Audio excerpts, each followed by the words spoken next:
Deloitte research shows AI can cut time to hire by 40%, while LinkedIn reports 67% of recruiters say it saves them valuable time. So organization needs to prepare talent acquisition team not just to use technology, but to think with technology. It is not the usage always. It is about that how you think with technology. It is a constant fear, right, that AI will replace a lot of jobs, which might be true. However, it is going to be an enabler in a longer run. That's what I think. AI in one word: disruptive or transformative. Transformative. If you had to eliminate one step in the hiring process, what would it be? Um Unnecessarily emails.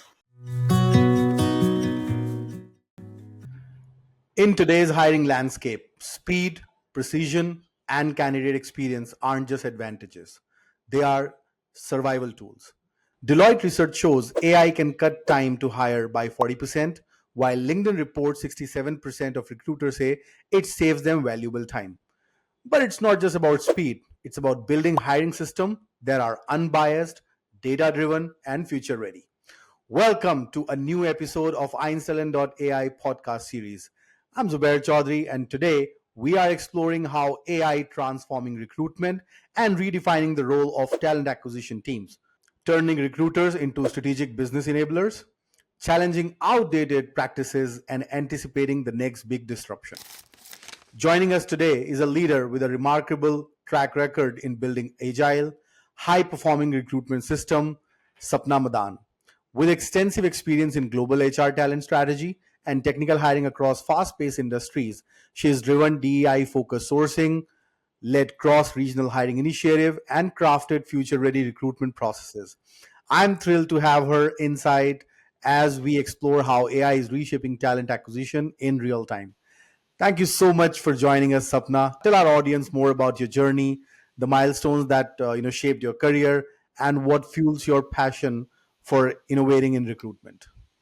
Thank you very much, Team Iceland, for having me here and conducting these kind of podcasts for the audience to know much more about HR and how the AI actually is inspecting the level of generations. So thank you so much for having me here. This is Sapna Madan, and I've been in the HR world for about 16 years now.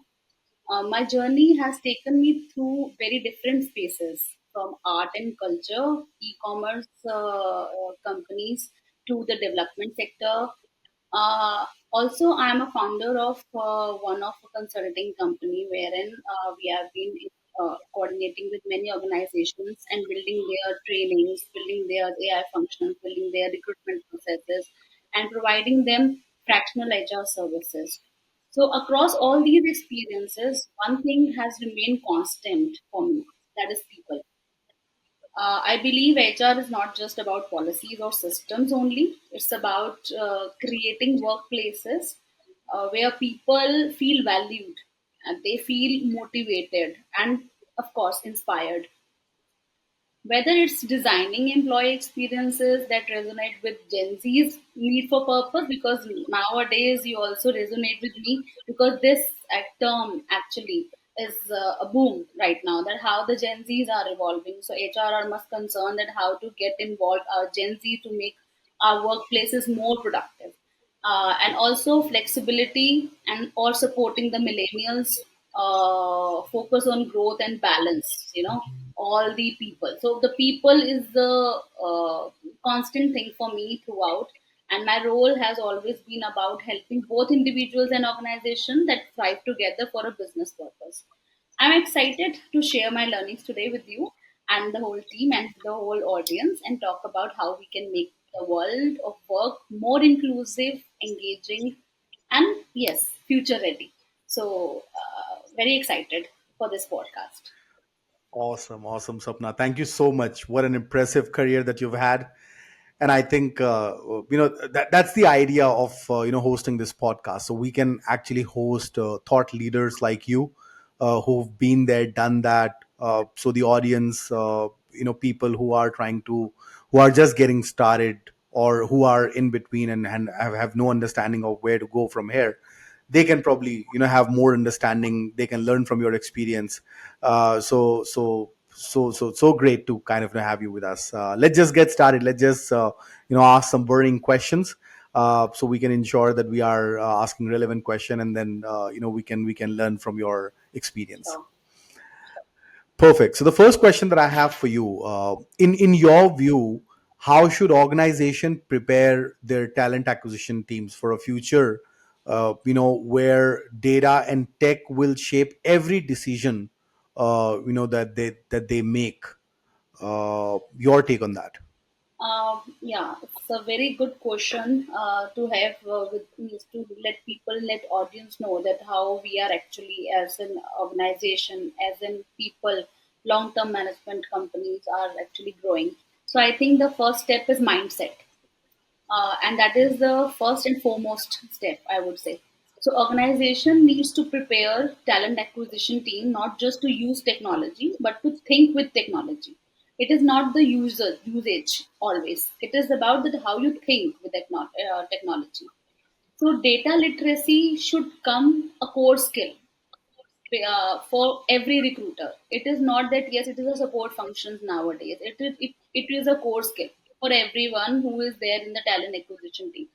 Understanding talent analytics, knowing how to read dashboards, and drawing insights that can actually influence hiring strategy, because the makers would need people, or such kind of support function who would not understand the technology but who can think with the technology, so that they can do some innovation, trend by trend. For example, at one point in my career we started using an AI based sourcing tool.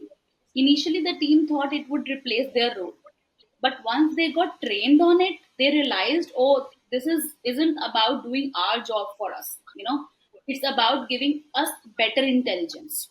So actually they are being groomed, their minds are being that much enhanced that they know that they are not just using it, they are thinking with technology. So instead of spending hours going through resumes, they had the time to advise managers on which market to tap or which skill to prioritize. So now the job of HR is not to screen the brand number of your CVs which actually bombard if we post one job. It is about that how we are advising the manager that what we need to focus on. Now the ATRs are doing the screening job. That shift from being transactional recruiter to trusted advisors comes with when teams embrace data and tech as a partners, not as a not take AI as just to uh, as a hurdle that yes they will replace us. So nowadays it is a partner for us. Absolutely, absolutely. I think fantastic thought. And my next question was on the similar lines, Sapna, because if, I attend a lot of conferences and I talk to a lot of HR people and recruitment professionals in the line of business that we are in, and it is a constant fear, right, that AI will replace a lot of jobs, which might be true. However, it is going to be an enabler in a longer run. That's what I think. And so as per your understanding, uh, do you think that it is going to eliminate jobs, or could it actually open new doors for recruiters to become strategic business enablers? You just rightly said. And then, in case if people who are fearing the same, what is your advice to them? How they should embrace it? Hmm.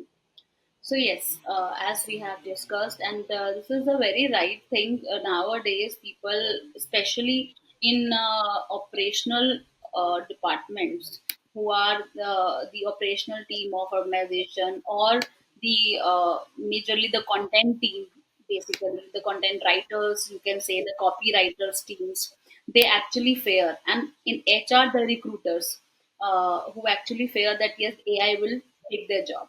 So I really believe AI won't eliminate recruiters. AI will won't eliminate anyone's job. It will elevate them think about it. The parts of recruitment that AI is automating are usually the repetitive tasks, screening, scheduling, even basic candidate communication. So chatbots are doing the basic candidate communication. If you are just putting some specific questions, then HR, the person has to intervene, because you cannot put across a lot many questionnaire in the chatbot system to answer each and every question of your candidate or your manager.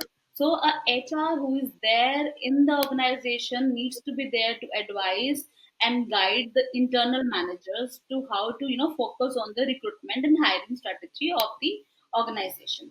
But the human side of recruiting, I would like to emphasize on it that people should understand more, and more on the recruiter part, that understanding someone's aspiration, and guiding a career or even challenging a business leader or on any unrealistic expectations, that's not going away.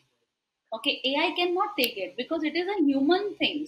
You cannot aspire anyone, you cannot guide anyone's career, you cannot challenge uh, behave in a challenging situation when your manager or the decision makers are putting unrealistic expectations in front of you. An HR, a recruiter will answer there. In fact, with AI taking care of the mechanical side, recruiters can step up and become business consultants for the organization. With this, again, I'll give you an example. In one of our recent role in my previous organization, where I am right now working as a fractional service, a fractional provider, recruiters use AI to cut down CV screening by 60%. So with that extra time, they started mapping talent risk for future projects. So they have future stores coming. Future they have many future good projects. So now the recruiters are more inclined towards mapping the talent risk of the future projects, not paying attention to the CV screening of the existing operations. Saying things like, if we open a new office, or new store in any X city, we may struggle to find this niche skills. So the recruiter is now pointing on these risk factor, pointing on these niche skill rather than engaging themselves in screening the CVs which is already there in the operations. So let's prepare a pipeline now. So my advice that how you embrace yourself is, let's take AI as a boom, and let's make yourself ready for AI so that you can use the AI for your usage, not to replace you. But yes, you need to be very handy with AI so that it will do all your transactional work and you can move ahead with some of the strategic work. That is how you can be productive towards your organization. That's the recruiter moving from order taker to true business enabler. You can you know give yourself best on the decision maker desk. So don't fear. I would say my advice will be, don't fear of AI, but get grab of AI. Just use n number of tools which is there in market, and get it enabled in your organization, so that you will be able to get your organization at the trend setter thing and make yourself a decision maker. Perfect, perfect. Wonderfully articulated, Sapna. I think I loved your answer because I think uh, it's in our DNA, right? We Indians, we always feel that, oh, you know what, if we start using this tool or technology, we might get replaced. It is time that we embrace the changes, right? And if we kind of utilize these tools to our advantage, so that they can actually add a lot of value, not just in for the organization, but even in their personal career as well. So wonderfully articulated. Thank you so much for that answer. My next question on the similar lines. I think I'm loving your answer, so I'm just going to keep asking you similar set of questions, so our audience can actually have a better, broader, understanding of that. Uh, a recent Deloitte study notes that AI can reduce time to hire by up to 40%, which is a known fact by now, right? Everybody is aware of it.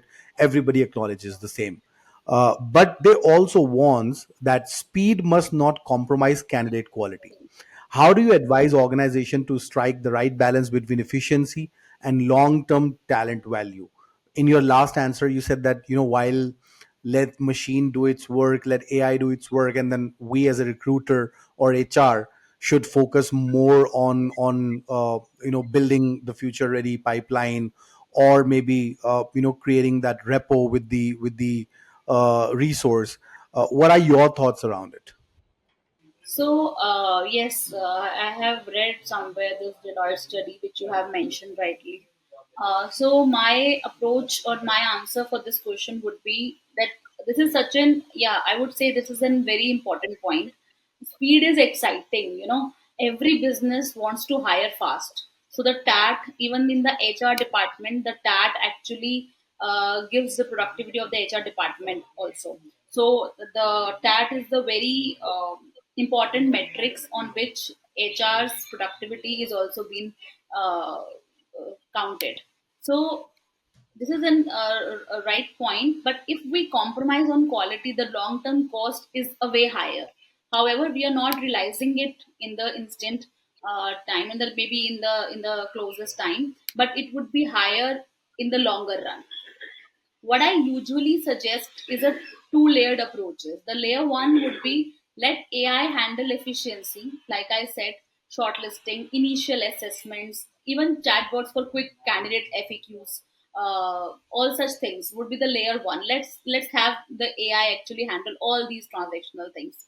Layer two would be keep deliberate human checkpoints because that is necessary. Therefore, we are there in the organization. Recruiters and hiring managers must evaluate cultural fit.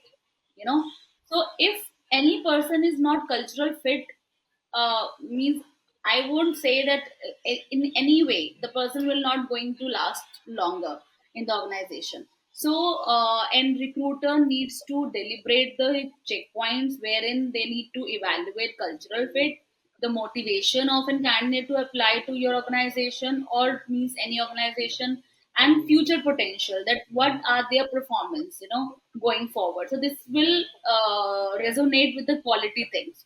So the layer one, let AI do the transactional, and layer two would be that the HR needs to check on the points where AI cannot do. The human layer, I would say. In one NGO, I would say a development sector where I worked, AI helped us cut sourcing time dramatically, but we introduced a structured value interview. So we have made our questionnaire which said that values, what are the five values of my organization, and how I can draft the interview or develop the questionnaire around the values with every candidate before final selection. So it didn't add too much time, but it saved us from the wrong hires. As you mentioned, the quality hires. So the quality hires depends on the cultural fit, and do they have any motivation in joining a team, or just because they have seen the job position, or maybe they are unemployed right now, they are just looking for a change, or maybe just they are doing window, offering maybe, or they are just taking the offer to get hike on their in their present company. So looking at these factors, the hygiene factors make your quality much better. So you need to, people who might be skilled but not aligned with the mission. Okay, so that will also be a not so good quality of candidates. So the balance lies in letting AI give you speed of quantity, okay, but keeping the human touch for judgment calls. So, okay, if you're judging anything, then let human touch comes into the picture. So, I have that two-layered approach which I have shared. That would be my answer. Perfect, perfect. Thank you so much. I think it was very detailed, approach that you've shared, and I'm sure people who are listening, will look at it, and then they can learn a lot, from this approach. And I think my next question is pretty much on the similar line. While we talk about uh, let AI do its thing, let we as HR or TA team, handle the human task, or that human touch. However, we still we still see a lot of outdated approach in our HR space. So according to you, what's a common belief in recruitment, or TA, that you think is outdated or even harmful in today's hiring landscape, that we need to get rid of? I think it has to do with the mindset. So I really wanted to have your thoughts around it. So yes, while working in this area for last 16 years, I would say one belief I find very outdated is the idea that if you have a strong employer brand, talent will automatically come to you. Okay, so this is a belief. Okay, so nowadays, if you just work with Gen Z and even few of the millennials, okay, this actually doesn't exist. That may have worked 10 years ago, but not today. So candidates today, especially younger generation, as I mentioned, Gen Z people are very research driven. Okay, so even the interviewer will have to give a lot of test on the when they are interviewing the candidate. I must say. So they will ask you n number of questions. The HR actually, the HR who are actually don't know that what are their mission or vision. The initial recruiters, the Gen Z are actually giving a very tough time to them at the time of interview only. So forget about the brand. That only the brand will work or the brand name will work. So they will check Glassdoor reviews, Ambition Box, or Quora, see what employees are posting on LinkedIn.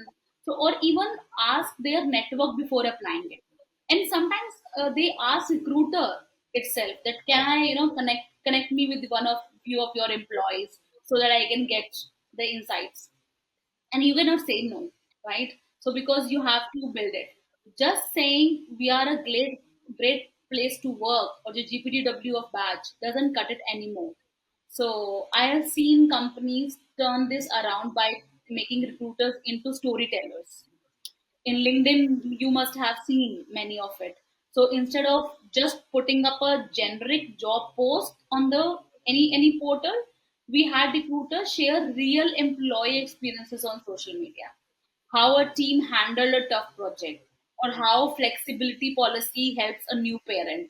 So these are the things, and the response was incredible. Applications went up, when you just mention all these things. These are the things which actually matters a lot to the Gen Z right now, who are the next generation to move on for the work ahead. So the quality of interest becomes better. So the harmful belief is thinking brand alone attract talents, and the reality is authentic storytelling does. So when you just make your brand in a way that they are actually giving a limelight all over the portals, then only a Gen Z or maybe a millennial will count as in for them. So they would also would like to sail in a small ship rather than, oh, maybe, sorry, they would like to sail in a boat rather than a big ship. But they, all things like flexibility or work life balance, these all things matter for them.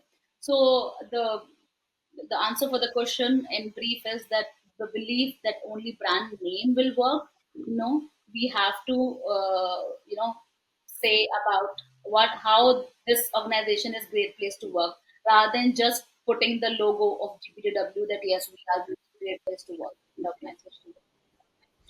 No, fantastic. But do you think that the organization also have a larger role to play in this, wherein it is the responsibility of each and every organization to ensure that they create that work environment? Because see, I'll tell you my story, Sapna. Right? So I, starting from 2006 to 2014, I worked with bigger brands. Like I started my career with Wipro, then went to Encore, then worked with American Express. These are companies which are like second to none, right? And believe me, I always thought that this is my company from which I'm going to get retired. And But I'm sure you are since millennial. 2014, I am So indeed. I'm talking about the future workforce and the current workforce, which are actually needs to be there. So when we hire, currently we hire with the age bracket. Any engineer we hire, we want them to be under 40 or maybe under 30, more precisely. Or in hospitality, the people in the F&B or in the front office, we want under 30. We don't want above 30 at all. Only decision makers or the manager and above, we are hiring millennials. Boomers to aap chhodi do. So the thing is, the only Gen Z, if you just talk about the recruitment where AI actually in phase, is the mass hiring. Mass hiring happens with the placements or in the with the Gen Zs. So all are of the same bracket, and they doesn't think of brand. They think of two things: the flexibility, what you are giving me, the culture, and the second thing they are thinking of is money. So if you provide them that in my organization, I'll give you 20 lakh at start, and good remote work, and this, and some of the big brand company will offer them 12 lakh at the start and 5 days working, they will choose you. They will not choose them. Forget about they have GPTW tag. Okay, I'm talking about the Gen Z's mindset right now. In the first question I mentioned, this is about the mindset. It's not about the HR mindset. It's about the people mindset also. Actually, which with which we are dealing. So Gen Zs have their. I actually I'll give you quick things here as an example. In one of the university, I was taking mock interviews of about management students. It was 25 students in a day. I was taking the mock interviews of all of them, and the only questions and only desire of theirs are remote work. Ma'am, do you have remote work? Ma'am, do you have remote work? Hybrid remote, hybrid remote. So in nowadays, forget about Saturday Sunday.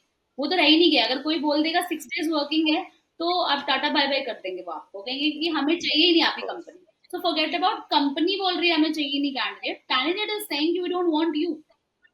You tell me you're hybrid or remote. So this is the level of expectations they are having, sitting in the placements, sitting in the mock interviews. Forget about the placement. And the mock interview, they are saying that. So what belief system? They don't are very much attracted towards the brand. That is my experience when I am just going to universities and orienting these people, counseling these people, or sometimes mentoring these people. They have these mindset only.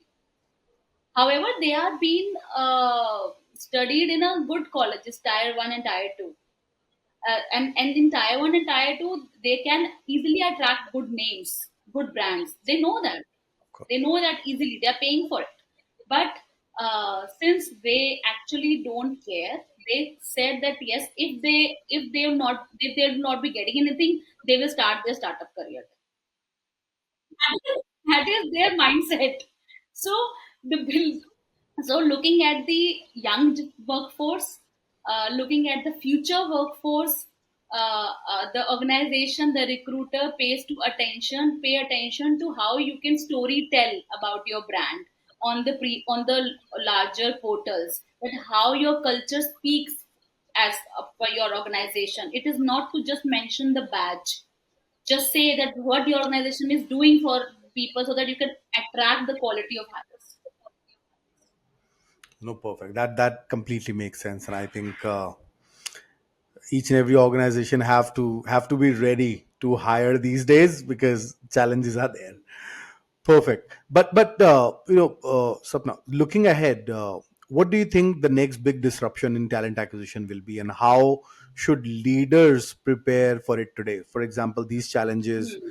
that we've just talked about, but what are the different challenges do you see in the TA space?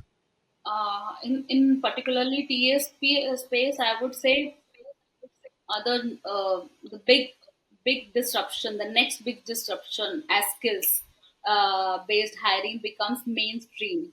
So we are already seeing it in pockets, but soon it will become the rule. It will become the norm. So instead of focusing on degrees, I would say, or year of experience, companies will prioritize what skills a person can demonstrate. So we will see more gamified assessments in future, project based evolutions, and even AI analyzing real world contributions like developers GitHub or designers Behance. Like we asked many these graphic designers and the creative department people to provide the Behance portfolio or the photographer. So maybe the AI would analyze all these real world contributions in itself. So leaders needs to prepare by rewriting their job description instead of, for example, writing MBA required 8 years of experience. You know, the degree and experience when you are highlighting, it should say that ability to solve X problem or demonstrated by XYZ, like that. So this change sounds small, but it will open the door to diverse and non-traditional candidates, and truly future-proof the talent pipeline. It will come to your desk without any filter that they have the education or they have the experience. Maybe they have the skill set. They have done some of the internships on that matter. They can give you some good. They can be a good resource. So that would be a strong thing, I would say, that focusing on skill based hiring would be my answer. Perfect, perfect. Thank you so much, Sapna, for the detailed answer. That really helps. Now that brings us to our next section, which is rapid fire. Right, this is where I wear my Karan Johar hat and ask rapid fire questions. And So I'll have how I'll be getting the hamper? you will get the hamper for sure. Okay. Perfect. I'll ask few rapid fire question and would expect your crisp answer on those. So the first question: AI in one word, disruptive or transformative? Transformative. One hiring trend HR needs to unlearn immediately. It's one word. One word, yeah. I would not say one word, but it would be actual skills, I would say.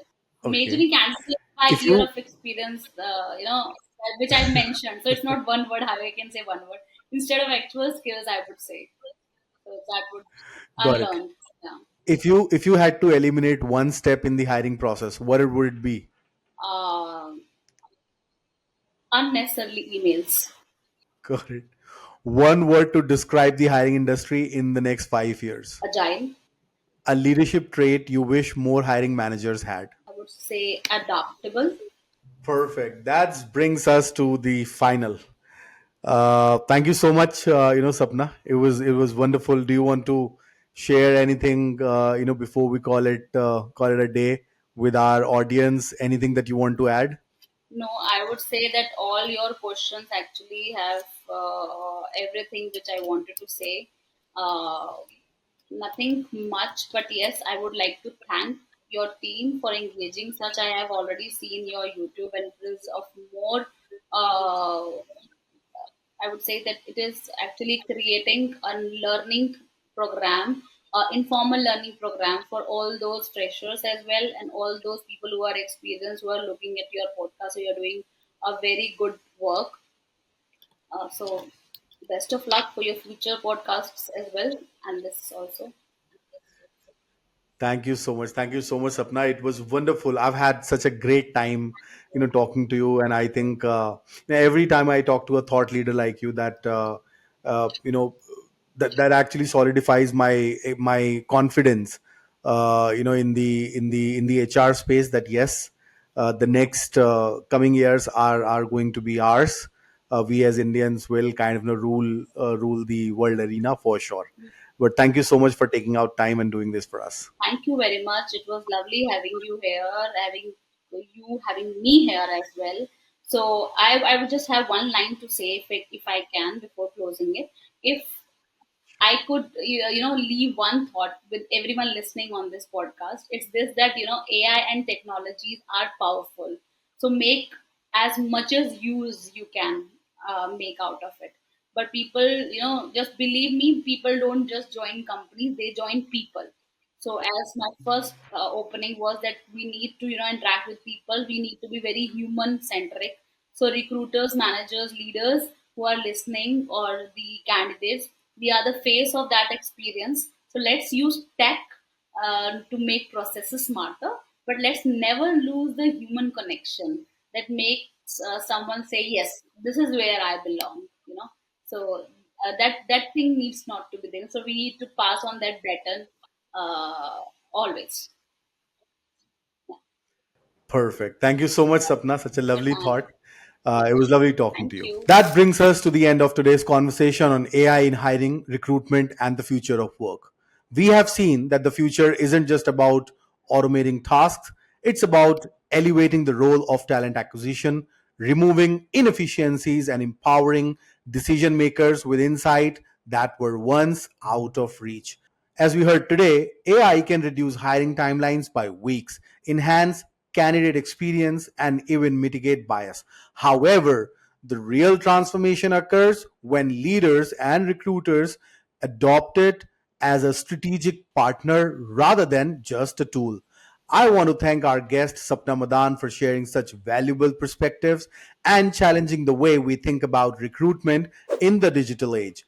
And thank you to our listeners for joining us on this journey.